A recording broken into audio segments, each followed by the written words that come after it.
tetapi siapa yang tidak percaya akan dihukum. Tanda-tanda ini akan menyertai orang-orang percaya. Mereka akan mengusir setan-setan demi namaku. Mereka akan berbicara dalam bahasa-bahasa yang baru bagi mereka. Mereka akan memegang ular, dan sekalipun mereka minum racun maut, mereka tidak akan mendapat celaka. Mereka akan meletakkan tangannya kepada orang sakit, dan orang sakit itu akan sembuh. Sesudah Tuhan Yesus berbicara dengan demikian kepada mereka, terangkatlah ia ke sorga, lalu ia duduk sebelah kanan Allah. Mereka pun pergilah memberitakan Injil ke segala penjuru, dan Tuhan turut bekerja dan meneguhkan firman itu dengan tanda-tanda yang menyertai mereka. Demikianlah firman Tuhan. Yang berbahagia ialah setiap kita yang mendengar firman Tuhan dan memeliharanya dalam kehidupan kita hari lepas hari. Saudara-saudara dikasih oleh Tuhan Yesus Kristus, sebelum Tuhan Yesus naik ke surga, Markus mencatat di bagian ini ada beberapa hal yang kita perhatikan. Yang ayatnya ke-15 dia katakan demikian. Lalu ia berkata kepada mereka, pergilah ke seluruh dunia, beritakanlah Injil kepada segala makhluk. Yesus menyampaikan bahwa pergilah ke seluruh dunia. Artinya dia katakan tidak boleh diam di tempat, kita harus ambil langkah ke seluruh dunia untuk bisa dapat menyampaikan tentang Yesus yang adalah Tuhan dan Juru Selamat manusia. Nah, ini sesuatu yang amat luar biasa. Tetapi ketika kita pergi sebagai seorang murid Kristus, kita bersyukur setelah perintah ini disampaikan oleh Tuhan Yesus kepada murid-muridnya, ada tanda-tanda yang menyertai murid-muridnya. Tentunya ketika memberitakan Injil pasti ada banyak masalah. Misalnya orang yang sakit, ada orang yang punya masalah tentang kehidupan rumah tangga, masalah tentang sekolah, masalah tentang apapun juga, bahkan juga serangan-serangan dari setan. Nah, kita bersyukur bahwa dalam bagian Alkitab ini pada ayat yang berikut, ada pada ayat yang ke-16 dan 17, di situ dia memberikan jaminan. Ayat 16 dia katakan demikian, siapa yang percaya dan dibaptis akan diselamatkan. Jadi setiap orang yang menerima berita ini dan mengambil keputusan menerima Yesus menjadi Tuhan dan Juru Selamat, mereka akan diselamatkan. Kemudian yang memberitakan Injil, dan katakan tanda-tanda ini menyertai mereka. Ayat 17 dia bilang tanda-tanda ini menyertai mereka, yaitu mereka akan mengusir setan-setan demi namaku.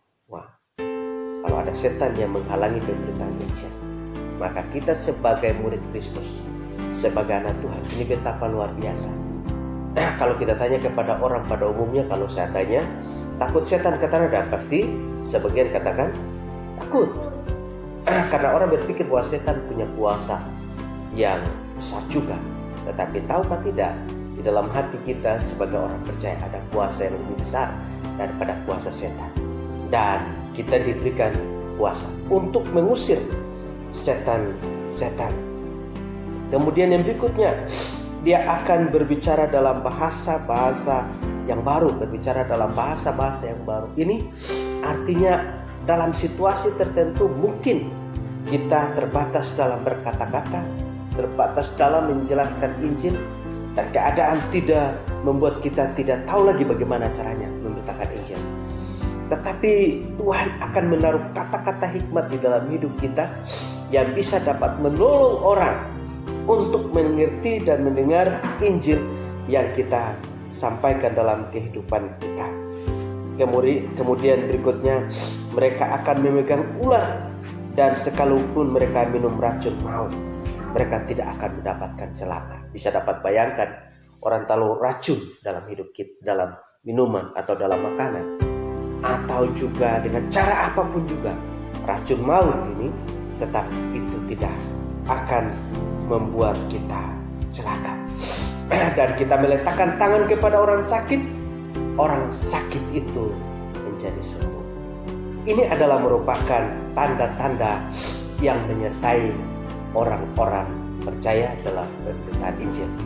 Itulah sebabnya kita sebagai anak-anak Tuhan, kecil maupun besar, orang kaya atau orang miskin, siapapun juga namanya murid Yesus harus memberitakan Injil.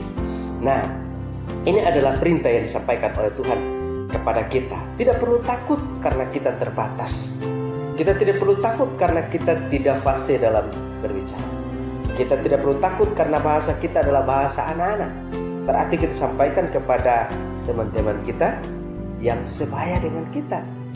Tetapi pertama, kita harus hidup kita sesuai dengan Injil itu, sehingga waktu kita berbicara bisa dapat menolong orang lain. Mulai dari sekarang kita harus lebih semangat lagi untuk memberitakan Injil, karena Injil itu adalah merupakan panggilan bagi setiap kita orang percaya. Selama kita di dunia, tugas ini adalah merupakan tugas yang harus kita kerjakan, dan tugas ini adalah tugas yang paling besar yang diberikan oleh Tuhan kepada kita. Tuhan Yesus memberkati kita sekalian pagi hari ini. Amin. Kalau ku cari ketenangan, hanya ku temui di dalam Yesus. Tak satu pun dapat menghiburku, tak seorang pun dapat menolongku. Hanya Yesus jawaban hidupku.